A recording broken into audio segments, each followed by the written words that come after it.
చెప్పండి. అందరికీ నమస్కారం అండి.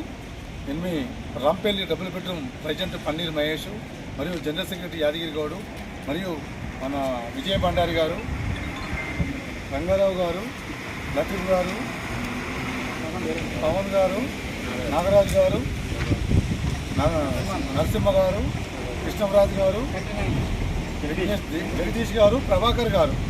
విషయం ఏంటంటే మన డబుల్ బెడ్రూమ్లో బస్ సౌకర్యం లేక చాలామంది రాలేకపోతున్నారని చెప్పేసి మా అందరికీ కూడా అర్థమయ్యి గత 4 నెలల కింద కూడా ఒకసారి మా ఒక లెటర్ ప్యాడ్తో మా ఈ యొక్క కమిటీ మీ అందరం వచ్చి కూడా మేడం గారితో రిక్వెస్ట్ చేయడం జరిగింది. అప్పుడు మాకు ఏం చెప్పారంటే బస్సెస్ అప్పుడు లేవు, అప్పుడు మాకు కొద్దిగా టైం పడుతుందని చెప్పారు.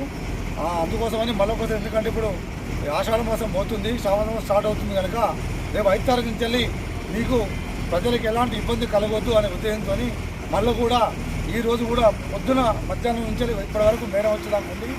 మేడం కలిసిన సంతోషం. రేపు 5-6 తారీఖు నుంచి వెళ్ళి మనకు బస్సు వస్తుంది. రాంపల్లి డబుల్ బెడ్రూమ్కు ఆర్టీసీ బస్సు కోసమే మళ్ళీ కూడా రెండోసారి ఇక్కడికి వచ్చి మేడంతో మాట్లాడి సక్సెస్ చేయడం జరిగింది. ఒక రూట్ వచ్చేసి సికింద్రాబాద్ రూటు, చెంగిచెర్ల, మల్లాపూర్, బస్సు కూడా సికింద్రాబాద్.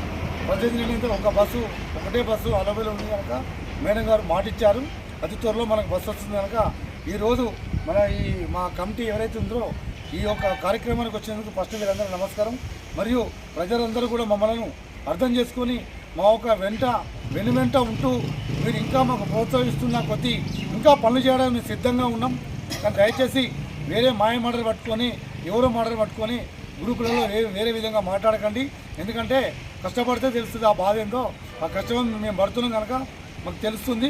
అయినా ఏది ఉన్నా కూడా ఈ యొక్క ప్రజల కోసం రాంపల్లి డబుల్ బెడ్రూమ్ బెనిఫిషియరీ కోసం ఎక్కడి దాకానే వెళ్తాం. మా కమిటీ మేము మంచి కోసం ఇది కూడా మీరందరూ గమనిస్తారని కోరుచున్నాను. Thank you all of you.